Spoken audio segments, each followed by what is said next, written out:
You need to watch this if you crave chills down your spine. Welcome to Soul Studios. Here, true crime meets the unknown. Suspense lurks in every shadow, and supernatural forces whisper from the dark. We craft chilling, edge-of-your-seat short stories inspired by the eerie, the unexplained, and the most haunting mysteries. 3 new stories drop every week, each one darker than the last. Are you ready to step inside? Subscribe now before the next story finds you.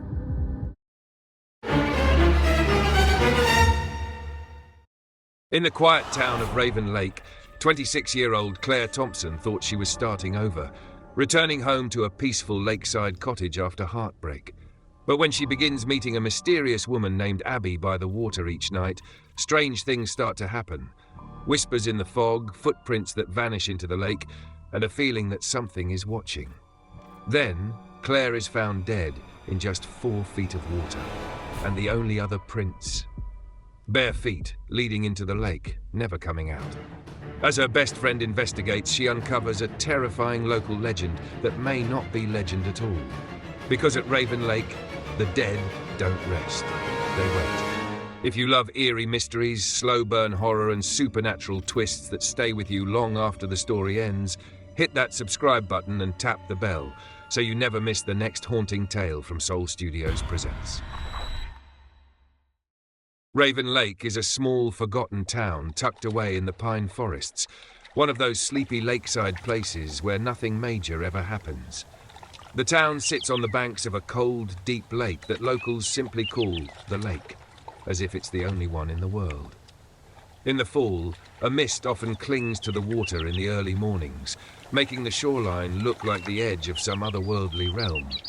It's the kind of place where everyone knows each other, and doors are left unlocked at night because crime is practically non-existent. But despite the peaceful facade, there has always been something a little eerie about Raven Lake, a quiet unease that people feel but rarely talk about. In October of 2022, the town's fragile sense of safety was shattered by a tragedy that would haunt Raven Lake for years to come. At the center of it was a young woman named Claire Thompson. Claire was 26 years old, a lifelong resident of Raven Lake, who had recently returned after a couple of years living in the city. She was friendly and well-liked, known to help organize town events, and always quick with a smile for her neighbors. For Claire, coming back to her hometown was supposed to be a fresh start, a chance to heal from a painful breakup and find some peace by the familiar waters she'd grown up with.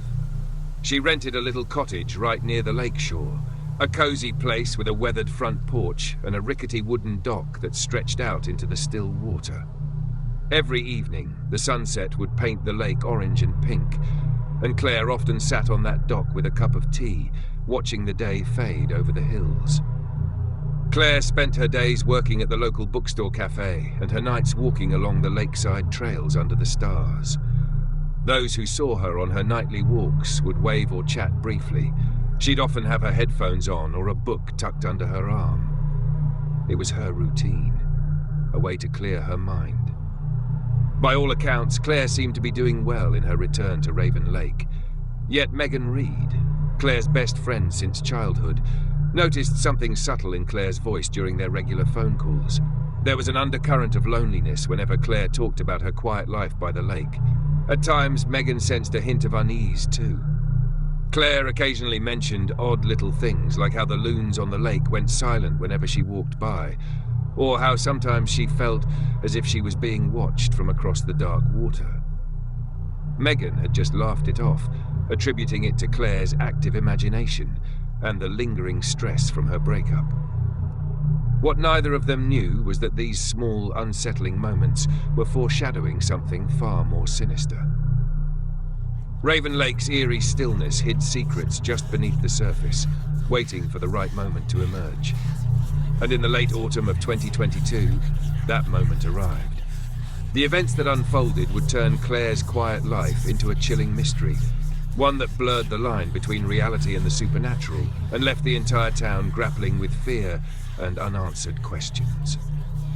As October deepened and the days grew shorter, Claire began to mention a new acquaintance she had met near the lake. It started off casually. One evening, Megan called and Claire sounded distracted, happier even. Claire revealed that she'd made a friend during one of her sunset walks. "Her name is Abby," she said, explaining that Abby was a traveller passing through town, camping out by the lakeshore for a while.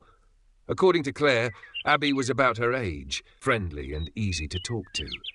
They had first crossed paths on a chilly evening a week earlier when Claire spotted someone sitting alone at the end of her dock. Concerned, she approached and found Abby gazing out over the water. The two women fell into conversation easily, bonding over the beauty of the lake and, surprisingly, over personal heartbreak that they'd both experienced. Abby said she was taking some time in quiet places like Raven Lake to heal from her own troubles, and Claire felt an immediate kinship with her. By the end of that first conversation, it felt to Claire as if she'd known Abby for years. Megan was pleased to hear Claire sounding so upbeat and assumed this new friendship was a positive development. After weeks of worrying about Claire being isolated, it seemed she finally had someone nearby to keep her company. Still, a few things struck Megan as odd. When she asked simple questions, where was Abby from? How long was she staying? Claire's answers were surprisingly vague. Claire admitted she didn't know exactly where Abby came from, just out west somewhere, and that Abby wasn't sure how long she'd stay in Raven Lake. Abby had no phone, according to Claire, and they mostly just ran into each other by chance on evening walks. Megan teasingly called Abby a mysterious woman of the woods. Claire had chuckled and agreed that Abby was a bit unconventional, but she was glad for the company. When Megan half-jokingly asked if Abby was even real or just an imaginary friend, Claire merely laughed and said, "She's real, Meg. Real and probably the best listener I've ever met." Unbeknownst to Megan, others in town had also noticed Claire's nighttime visitor. One neighbour, an older man named Henry Gibson, who lived 2 cottages down, mentioned that he'd seen Claire on the dock chatting with some girl on several occasions. Henry didn't recognise the person. Raven Lake was a small community, and a newcomer would usually stand out. He assumed it was a visiting relative or a friend from out of town. Hearing this only piqued Megan's curiosity more. She gently pressed Claire for details about Abby whenever the topic came up, but there wasn't much more to learn. Claire assured her that Abby was just a private person and that Megan would meet her eventually. Megan let it go, figuring that as long as Claire was happy, that was what mattered. If Claire found Abby to be such a good listener, it was likely because she had a lot on her mind that autumn. In their many evenings together, Claire confided in Abby about everything.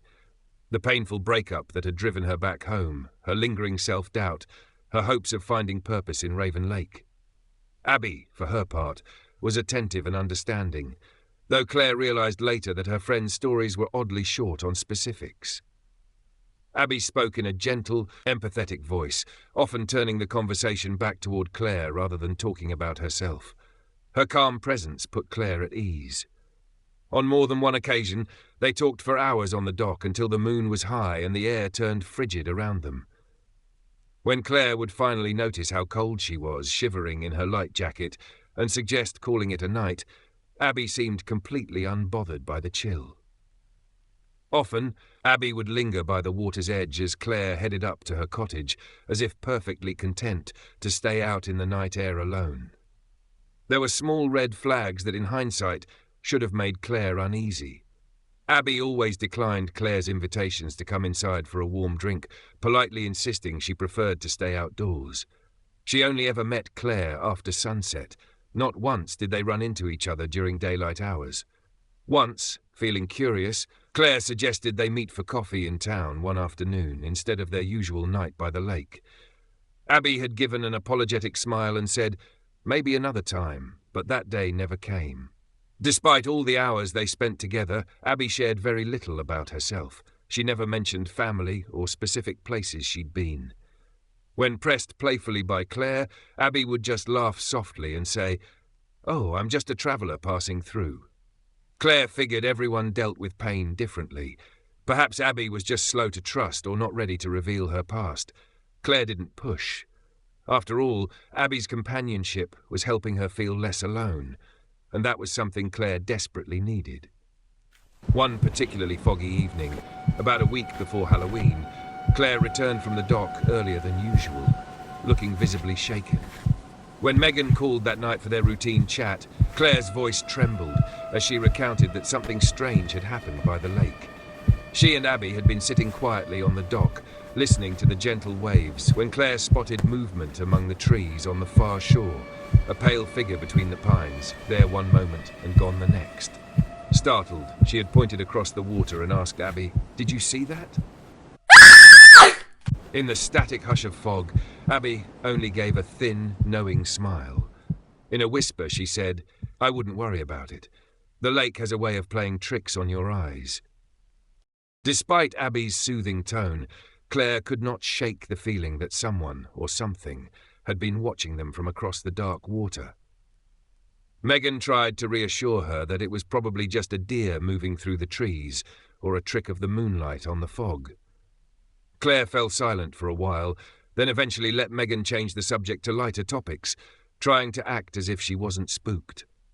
But that night, long after hanging up the phone, Claire tossed and turned in bed. When sleep finally came, it brought unsettling dreams of cold, black water and whispering voices echoing from the lake. If these were warnings, Claire brushed them aside. In the following days, her routine continued unchanged. Work at the bookstore by day, then a quick dinner alone and down to the shore to see if Abby would appear for their nightly talk. Each time, Abby was there, emerging from the twilight, as if she knew exactly when Claire needed her. The town was settling into the quiet lull before winter, and hardly anyone else ventured out to the lake on those chilly nights. More often than not, it was just Claire and her new friend, together in the darkness by the gently lapping water. And though Abby's companionship comforted Claire, a tiny part of her remained on edge. She could never quite predict when Abby would show up or when she would suddenly depart. Abby always seemed to simply materialize out of the gloom and then vanish back into it. Claire told herself this was just part of Abby's free-spirited nature. She had no reason to fear the kind, attentive woman who had become her confidant. In fact, Claire was grateful for her. But in Raven Lake, gratitude can quickly turn to horror when one realizes too late what they've welcomed into their life. On the evening of October 30th, 2022, Raven Lake was blanketed in an unnatural stillness. A heavy mist crept over the water and the moon hid behind thick clouds, leaving the shoreline in near total darkness. That night, Claire followed her usual routine. After dinner, she threw on a warm flannel jacket and headed down the narrow footpath behind her cottage toward the lake. She had told Megan earlier that day she might skip their nightly phone chat to have a longer visit with Abby. Megan had joked that Claire was ditching her for her mystery friend, and Claire, laughing, had promised to call the next morning. With a flashlight in hand cutting through the fog, Claire made her way to the dock for what would be the last time. What exactly happened on that dock under the cover of darkness remains shrouded in mystery. No one in the nearby houses saw the final moments between Claire and the person she met that night. Around midnight, however, a distant, panicked cry echoed across the lake. Henry Gibson, dozing in his armchair by the window, awoke to the faint sound of a scream carrying through the mist. He sat up, heart-pounding, and peered outside. Through the fog, he could barely make out Claire's dock down the shoreline. It was empty. Henry told himself he might have imagined it. The wind can play strange tricks out here, and perhaps he was dreaming. After a few tense minutes of silence, he reluctantly convinced himself it was nothing and went to bed, though uneasily. When dawn broke on the cold, grey morning of October 31st, the town's tranquility was shattered.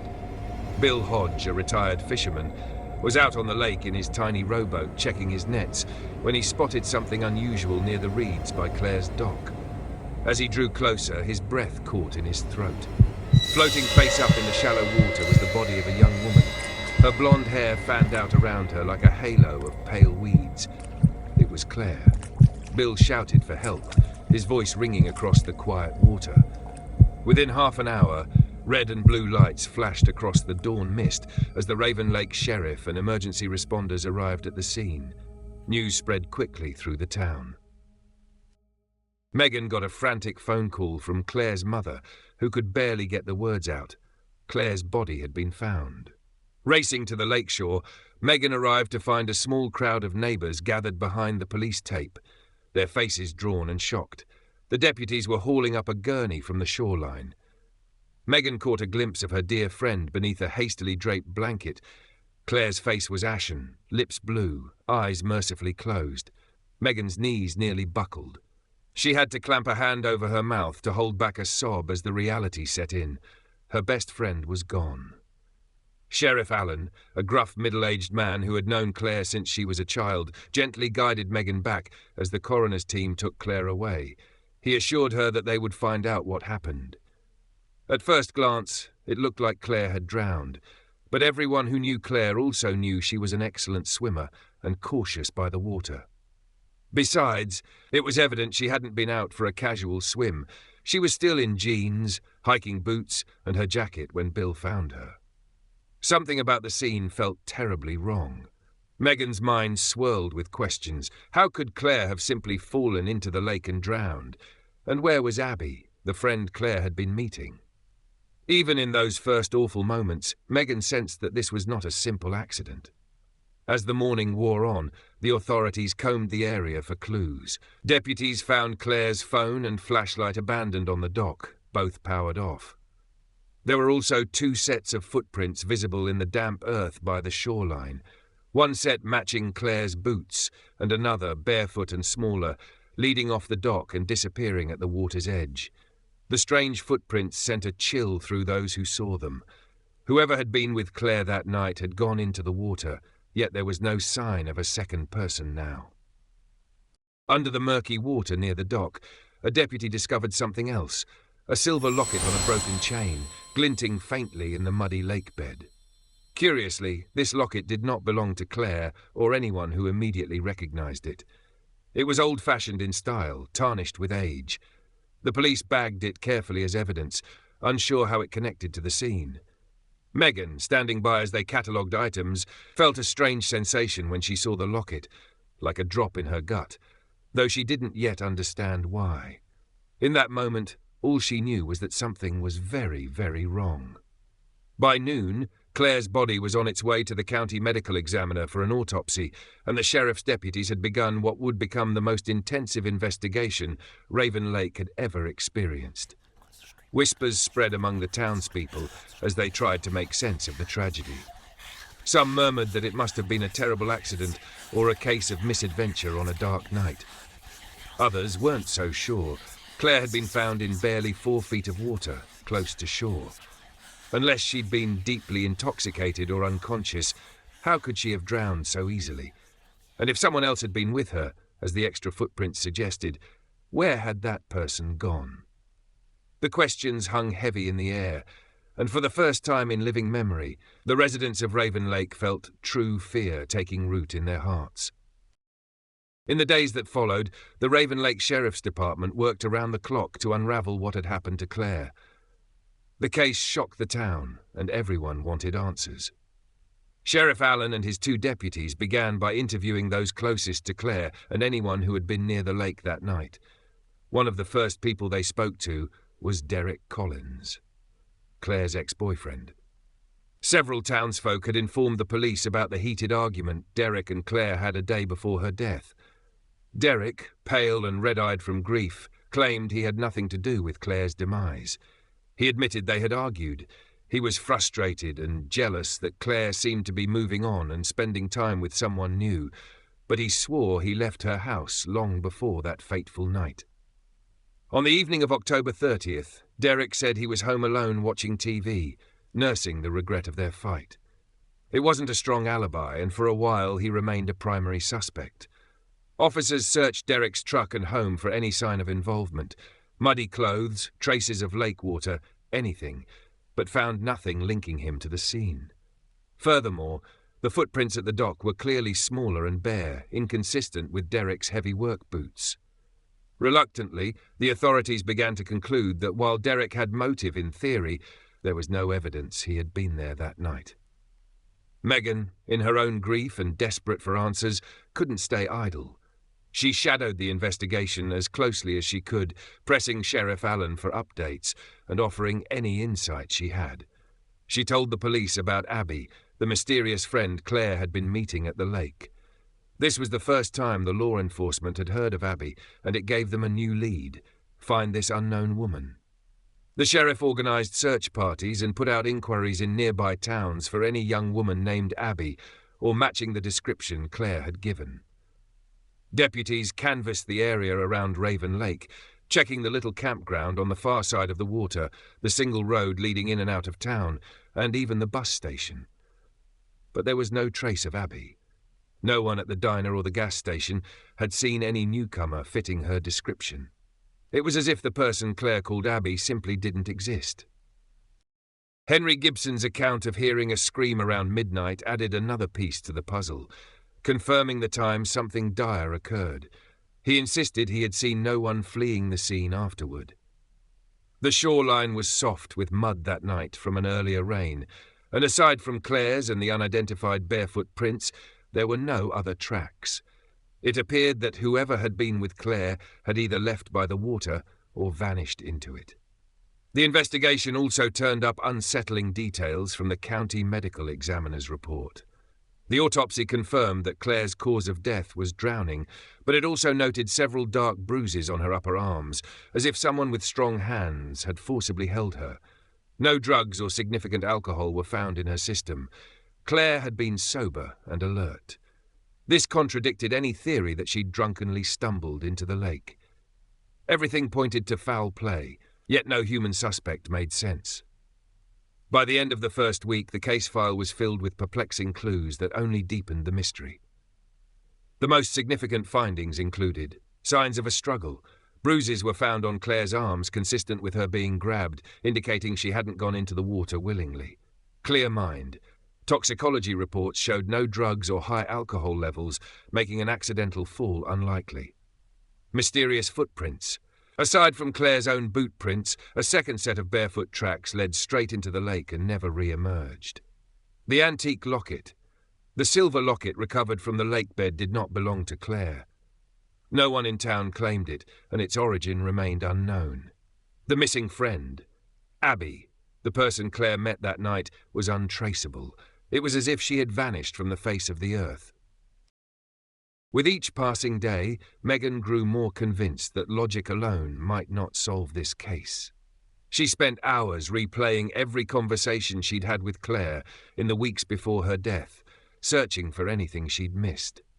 One evening, as she sat at her kitchen table surrounded by the sparse evidence, printouts of the autopsy summary, notes from the police interviews, a photo of the locket, Megan felt a chill run down her spine. She realized that the unanswered questions in Claire's case were eerily reminiscent of something she'd heard about before, long ago, in whispered town legends.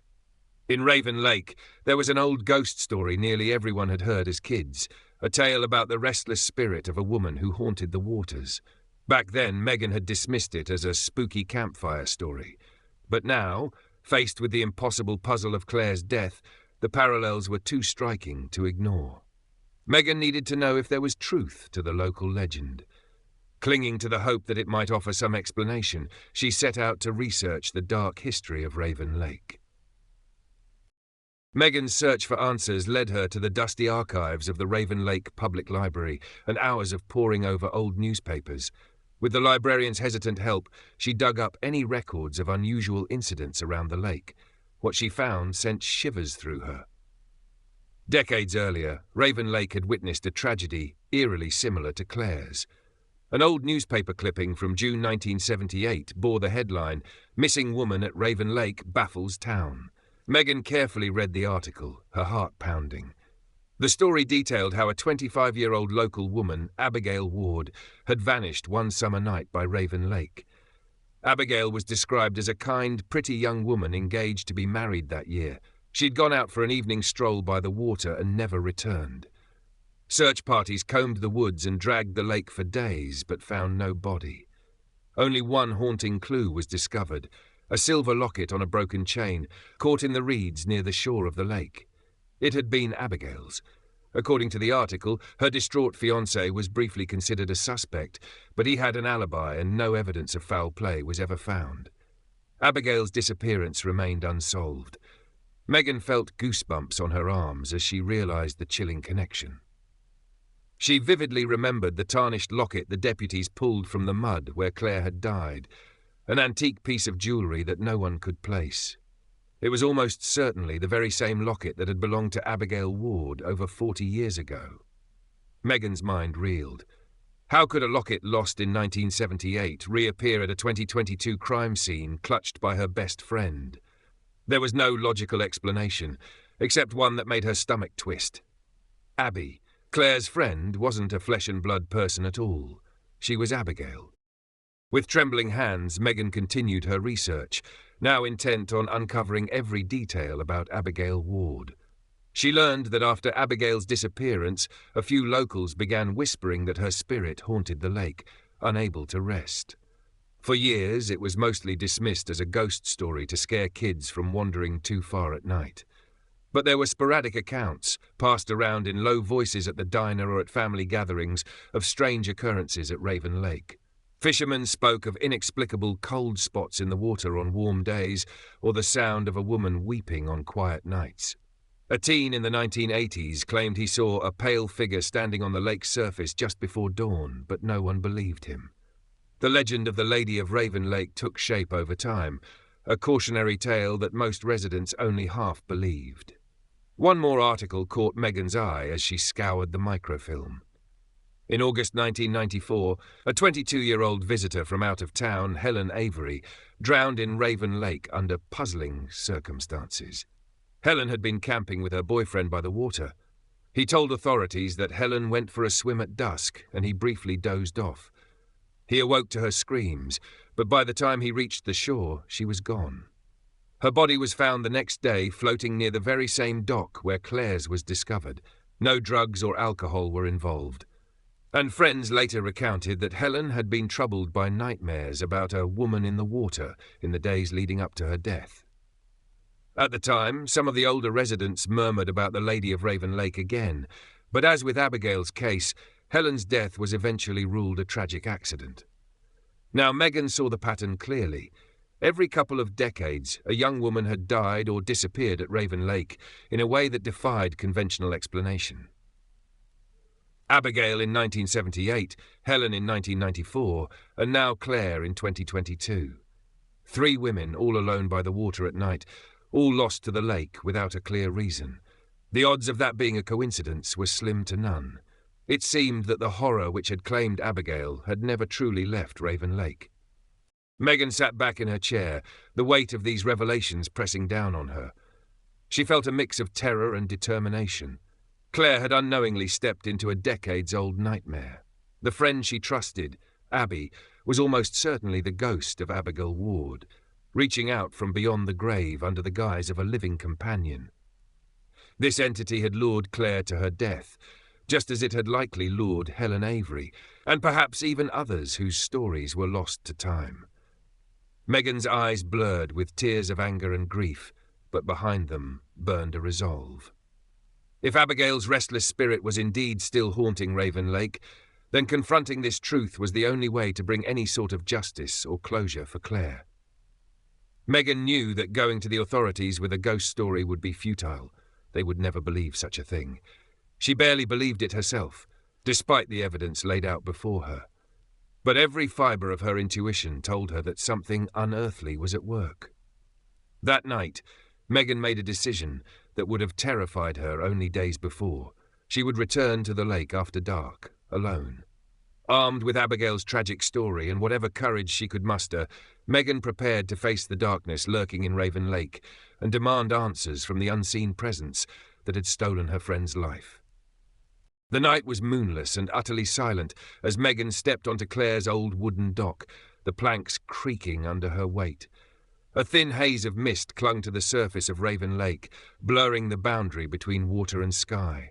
Megan's heart thudded in her chest, but she forced herself to take one careful step after another until she reached the end of the dock. Here, under the faint glow of a few distant stars, Claire had met her fate. Clutching a flashlight in one hand and the cold metal of a pocket knife in her jacket for whatever little comfort it offered, Megan peered out over the black expanse of water. "Abby," she called, her voice low but steady. The name echoed out over the lake. Abby, or should I say Abigail? I know who you are. Her words hung in the air, and for a long moment there was no response, only the soft lap of water against the dock pilings. Megan's breath billowed in front of her in a white cloud. She scanned the shadows along the shore and the tree line, half fearing that nothing would happen and half fearing that something would. Minutes dragged by.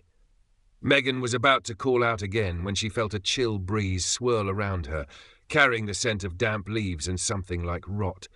The water beyond the dock rippled, though there was no wind. Somewhere in the distance, a loon cried out, then suddenly went silent, as if snuffed out by an unseen force. Megan's pulse quickened. She knew she was no longer alone. On the far end of the dock, just a few yards from where Megan stood, a figure was materializing. At first, it looked like a pale light or fog in the shape of a person. As Megan watched, transfixed, the figure solidified into the form of a young woman in a simple white dress. It was the same face Megan had seen in the old newspaper photograph of Abigail Ward, and also the face Claire had described of her friend Abby, down to the gentle smile and sad eyes. But those eyes now bore into Megan with an unsettling intensity. "You know me," the woman said softly. Her voice was as gentle as Megan remembered Claire saying it was, yet underlaid with a hollow echo. "You shouldn't be here, Megan." Hearing her name in that voice made Megan's skin crawl. She fought the urge to back away. Instead, she swallowed hard and stood her ground. "Why?" Megan asked, her own voice wavering despite her resolve. "Why did you do it? Why Claire?" The apparition tilted her head, eyes sorrowful. For a split second, Megan thought she saw pain flicker across Abigail's translucent face. "She was so lonely," Abigail murmured. "I only wanted to help her, to be her friend." Megan's anger surged past her fear. "Helping her? She's dead." Megan spat, tears in her eyes. At that, the ghost's expression darkened. The sorrow in her face twisted into something like rage. "I freed her," Abigail snapped, her voice no longer gentle. It resonated off the water, a discordant mix of tones. One moment the kind young woman, the next something ancient and full of fury. "Claire was mine. They've all been mine. And you should have stayed out of it." Megan felt the temperature plummet. The hair on her arm stood up. She realized too late that Abigail was done with talking. The spirit moved faster than Megan thought possible. One moment Abigail stood at the edge of the dock.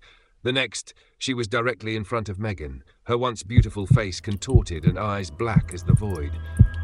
Icy hands gripped Megan's shoulders with crushing force. Megan screamed as pain shot through her. Those hands felt like frozen iron. Her flashlight clattered from her grasp and rolled into the water. In the faint starlight, she could see Abigail up close now, the dripping wet strands of hair that clung to her gaunt face, the unnatural blue-white pallor of her skin, and those eyes, now bottomless pits of grief and anger. Megan struggled, but the ghost was impossibly strong. Wood scraped under Megan's boots as she resisted. "No, please!"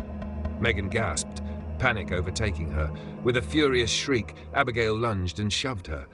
Megan's world spun as she toppled off the dock and into the lake. The shock of the cold water was like 1,000 needles piercing her skin. She sank beneath the surface with a splash and came up sputtering, only to find her legs being yanked downward. Abigail had plunged into the lake with her. Just as in life, the water was the ghost's domain. Megan choked as a wave washed over her head. One of Abigail's hands tangled in Megan's hair, pulling her deeper, while the other clamped around her wrist like a mannequin. The lake's dark water closed over Megan's face, and icy liquid filled her ears, her nose, her mouth. Under the surface, in the murky gloom, Megan's eyes bulged open in terror. She could barely make out Abigail's form in front of her, the white dress billowing like a death shroud. The ghost's face was inches from hers, a pale blur with eyes shining in the dark. Megan's lungs burned as she fought the instinct to breathe. She thrashed, kicking upward and clawing at the vice grip on her wrist. Through the haze of panic, she thought she saw another shape drifting just behind Abigail, a second face, gentle and sorrowful. Claire. For an instant, it looked like Claire was there in the water too, her eyes wide with fear, her arm outstretched toward Megan. Whether it was a hallucination or Claire's spirit, the sight fueled Megan's desperation. Megan twisted and lunged upward with all her remaining strength. She broke the surface, sucking in a ragged gasp of air, but Abigail's cold hand was still locked around her wrist, dragging her back towards the black water. In a final frantic bid for life, Megan screamed into the night, "Abigail, let go of me!" At the sound of her old name, the ghost hesitated. That slight pause was all Megan needed. She wrenched her arm free from the now looser grip and scrambled, half swimming and half crawling, toward the shore. Gasping and coughing, Megan felt mud and rocks beneath her hands as she hauled herself out of the water onto the pebbled lake shore. She collapsed there, chest heaving, vomiting up lake water. Her entire body trembled violently from cold and shock. When she rolled onto her back, she saw Abigail standing waist-deep in the lake a few yards away. The ghost's once lovely face was a mask of torment. Abigail's dark eyes stared at Megan with a mix of fury and profound sadness. She hovered forward, reaching out a hand as if she yearned to grab Megan again, but her form began to waver. Abigail lingered at the water's edge, unable or perhaps unwilling to step onto dry land. For a moment the two women, one living, one dead, locked eyes. "I'm sorry," Megan whispered hoarsely, not even sure who she was apologizing to, Claire, Abigail, or the lost soul that stood before her. Abigail's expression flickered at those words. Her arm slowly fell back to her side. A ripple passed through her ghostly figure, her edges blurred into mist once more. Megan could just make out that Abigail was crying silently, tears of lake water streaming down her cheeks. Then, as quickly as she had appeared, the apparition of Abigail Ward dissolved into the darkness. The pale shape of her sank beneath the surface of the lake without a sound. Megan remained on the shore for a long time, shaking and soaked, staring at the spot where the ghost had been. When she was finally able to move, she fled, tripping and stumbling, back to her car, not daring to look back at the lake. That very night, she packed a suitcase and drove to her sister's home 2 towns over, leaving Raven Lake behind. She never spent another night in that town. In the weeks that followed, Claire Thompson's case went cold. No new evidence ever emerged to identify a human culprit in her death. Officially, the sheriff's report classified it as an unsolved drowning, with the notation that foul play was suspected but unproven. Privately, Sheriff Allen confided to Megan that he had never encountered anything like it in his career. Megan only replied that some things in Raven Lake defied explanation. She did not share the full truth of what she had witnessed. She doubted anyone would believe it, and part of her still wondered if some nightmares are better left unspoken. Megan attended Claire's memorial service a month later, standing alongside Claire's grieving parents and the small crowd of townspeople who came to pay their respects. On that day, the lake was visible just beyond the churchyard, calm and blue under the autumn sun. It looked so ordinary, so peaceful, belying the darkness that Megan knew lurked beneath its surface. When the ceremony was over, Megan placed a single white lily on the lakeshore in memory of her friend and quietly said goodbye. Not long after, Megan moved away for good, seeking the sunlight and noise of a big city to chase away the shadows of Raven Lake. In quiet moments, though, the memories returned. The sound of Claire's laughter on the dock, the image of that pale face in the water, and the echo of Abigail's final tears rippling out into the deep. Sometimes in her dreams she was back on that rickety dock under a black sky, hearing Claire's voice carry over the water. In those nightmares, Megan would see 2 figures standing out on the lake's surface, beckoning to her. One figure looked like Claire, with sadness in her eyes. The other was Abigail, half submerged in shadowy water, her cold hand intertwined with Claire's wrist. Just as in reality, Megan would find herself wading helplessly into the icy lake, unable to resist the soft call of her friend. She always jolted awake just before reaching them, heart hammering and skin clammy with dread.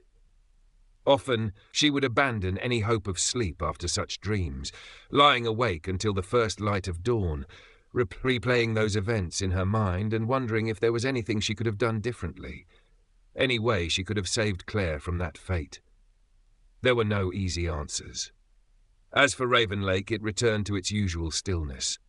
In time, people went on with their lives, though the town was never quite the same.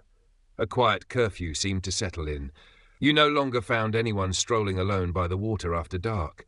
Fishermen still cast their lines by day, but they packed up well before sunset. The legend of the Lady of Raven Lake lived on in hushed whispers among the locals. Few dared speak of it openly, but everyone felt its presence on those misty evenings when the lake was shrouded in silence. To this day, on cold autumn nights when the fog is thick and the moon hides away, some say you can still hear a faint voice carrying across the water. It's a soft, mournful call, like a woman's whisper on the breeze. Those who hear it do not dare answer. They know it is her. The Lady of Raven Lake, still searching for that which she lost, still yearning for company in the endless dark waters. And woe to the person who is unfortunate enough to answer her call, for the quiet town of Raven Lake knows all too well that once the lake claims you, it never lets you go. Some stories fade with time, but others linger like fog on a cold lake, refusing to be forgotten. Claire Thompson's death was ruled a mystery, but those who live near Raven Lake know the truth. Something ancient still waits beneath the surface, and every few decades it reaches up for someone new. She came back home to heal, but the lake was waiting.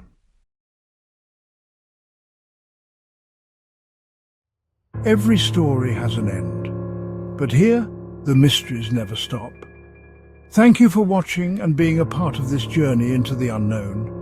Your support keeps these stories alive, and there's plenty more waiting for you. We drop 3 new stories every week, so if you crave suspense, the unexplained, and the downright chilling, make sure you're subscribed and ready for what's next. Until then, keep your lights on, your doors locked, and remember, some stories stay with you long after they're told.